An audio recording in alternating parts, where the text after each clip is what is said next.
बिस्मिल्लाहिर्रहमानिर्रहीम अस्सलाम वालेकुम everyone, hope you are doing well. तो लास्ट लेक्चर में हमने स्पाइन को डिस्कस किया था। तो आज से हम सर्वाइकल रीजन को स्टार्ट कर रहे हैं। तो सर्वाइकल रीजन में सबसे पहले जो हमारे पास बेसिकली टू टाइप्स होती हैं, टिपिकल वर्टिब्रा और ए टिपिकल वर्टिब्रा। तो फर्स्ट सर्वाइकल वर्टिब्रा हमारे पास बेसिकली ए टिपिकल होता है, ठीक है, टाइप में। तो इसको हम डिस्कस करेंगे। तो सबसे पहले इसको कहते हैं जी एटलस, ठीक है, जो बिल्कुल हमारे हेड के साथ वर्टिब्रा अटैच होता है, उसको हम एटलस कहते हैं, ठीक है। इसने एटलांटो एटलांटो ओसिपिटल जॉइंट बनाना होता है। एटलांटो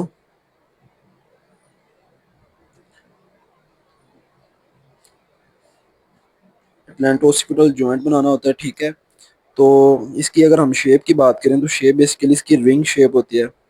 ये आपको डायग्राम नज़र आ रही होगी, जैसे रिंग नहीं होती, तो जो रिंग हम उंगली में पहनते हैं तो उसकी तरह से, यानी गोल, इसको हम कह सकते हैं इसकी शेप है। ठीक हो गया।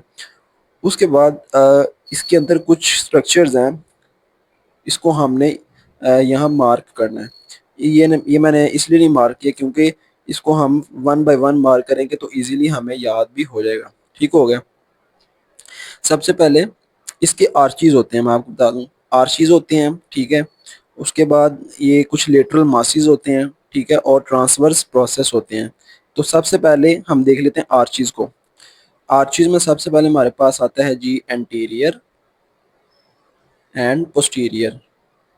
तो इसको हम मार्क कर लेते हैं। ये वाली जगह जो है ना, हमारे पास एंटीरियर आर्च होती है, ठीक है। और जो ये नीचे हमें एक रिम सा नजर आ रहा है, इसको हम बोलेंगे पोस्टीरियर आर्च। उसके बाद हम देख लेते हैं इसमें लेटरल मासिस कौन से होते हैं। लेटरल मासिस बेसिकली हमारे पास ये जो हमने सेंटर में एक ये नोड्स है, इसको हम बोलेंगे ओडोंटॉइड प्रोसेस, ठीक है। इस ओडोंटॉइड प्रोसेस के लेटरल साइड पर हमारे पास दो मासिस होते हैं, जिसको हम सुपीरियर आर्टिकुलर फीसड कहते हैं, ठीक है। क्या बोलेंगे? Superior articular facet. अच्छा, इनकी अब सिग्निफिकेंस सुन लें। सुपीरियर आर्टिकुलर फीसड क्या करेंगे, हमारे जो आ, ये मैंने आपको पहले बताया, जो हमारा यहाँ पर अटलांटो ओसिपिटल जॉइंट बन रहा है वो बेसिकली सुपीरियर आर्टिकुलर फीसड से बन रहा होता है। यानी ये वाली जो चीज़ है ना, ये फीसड जो है ना हमारा ओसिपिट के साथ, जो ओसिपिट के कंडाइल्स होते हैं ना, वो यहाँ पर अटैच होते हैं और हमारा ओसिपिटल अटलांटो ओसिपिटल जॉइंट बना रहे होते हैं। ठीक हो गया। उसके बाद कुछ फीसड होते हैं इंफीरियरली, ठीक है, इंफीरियर आर्टिकुलर फीसड। अच्छा, इनकी सिग्निफिकेंस क्या है कि ये जो हमारा एक्सिस यानी C2 होता है, एक्सिस उसके साथ ज्वाइंट बनाते हैं, जिसको हम कहेंगे एटलांटो एक्सियल ज्वाइंट, ठीक है। एटलांटो एक्सियल यानी एटलस और एक्सिस के दरमियान जो ज्वाइंट होगा वो इंफीरियर आर्टिकुलर फीसर्स के जरिए बनता है। ठीक हो गया। तो ये वाली चीज़ें हमने देख ली। उसके बाद हमारे पास ट्रांसवर्स प्रोसेस होती हैं, ठीक है। ये वाले ट्रांसवर्स प्रोसेस क्या होते हैं कि ये हमारे पास शॉर्ट होते हैं एंड थिक होते हैं, ठीक है, और ये लेटरल साइड पे होते हैं। उसके बाद हमारे पास ग्रूव्स होते हैं लेटरल साइड पे ट्रांसवर्स प्रोसेस के मीडियली, ठीक है। ये देखिए ट्रांसवर्स प्रोसेस है और इसके मीडियली क्या है, ग्रूव है।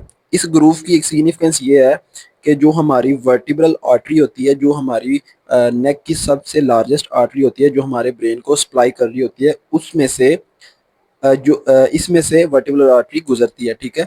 अगर किसी भी वजह से इस वर्टिब्रा का, एटलस का, C1 का फ्रैक्चर हो जाए तो उसकी वजह से ये वर्टिब्रल आर्टरी डैमेज हो सकती है और पेशेंट फेंट कर सकता है या डेथ भी हो सकती है। ठीक हो गया। तो ये कुछ चीज़ें मैंने आपको बताई हैं। तो अगर हम इसको, इसके फ्रैक्चर की बात करें तो फ्रैक्चर में बेसिकली हमारी 4 टाइप्स आ रही होती हैं। Type 1, 2, 3 and 4।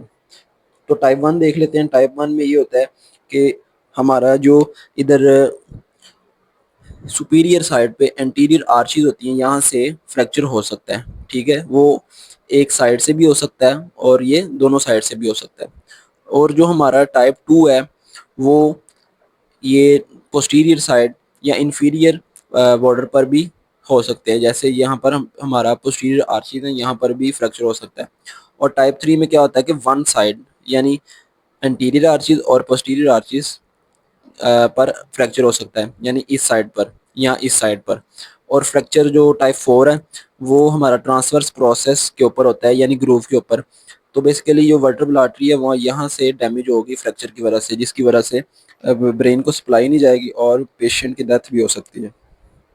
और लास्ट नंबर पे हम देखेंगे कि इसके अंदर जो स्पाइनस प्रोसेस और बॉडी नहीं होती। जैसे कि लंबर स्पाइन में या थोरेसिक स्पाइन में हर वर्टिब्रा के अंदर बॉडी और स्पाइन होती है। ठीक है, इसमें इस स्पाइन और बॉडी नहीं होती, ये आपने याद रखना है। ये एक वाहिद वर्टिब्रा है, फर्स्ट C1 वर्टिब्रा, जिसके अंदर बॉडी या स्पाइन नहीं होती। तो आज के लेक्चर में हमने सर्वाइकल वर्टिब्रा को देखा है, जो फर्स्ट है एटलस। उसकी जो हमने दो जॉइंट्स बन रहे हैं, ओसिपिटल और एटलेंटो एक्सियल जॉइंट्स। ठीक है, जो ओसिपुट के दरमियान बन रहा होता है और एक एक्सिस के साथ बन रहा होता है। ठीक है, उसके बाद हमने इसके स्ट्रक्चर्स को मार्क किया, transverse process, anterior arches, superior articular fissures, inferior articular fissures, vertebral artery का जो हमारे पास ग्रूव होता है। उसके बाद ओडोंटॉइड प्रोसेस होता है। और इसी तरह से हमारे पास जो इसका हमने कुछ सिग्निफिकेंस देखी है, फ्रैक्चर होता है। ठीक है, जिसकी 4 टाइप्स होती हैं, 1, 2, 3 एंड 4। तो उसको भी हमने यहाँ पर मार्क करके देखा है। ठीक है, तो होप आपको ये लेक्चर समझ आएगा। तो अगर चैनल पर नए हैं तो चैनल को सब्सक्राइब कर लें और बेल आइकन को प्रेस कर लें।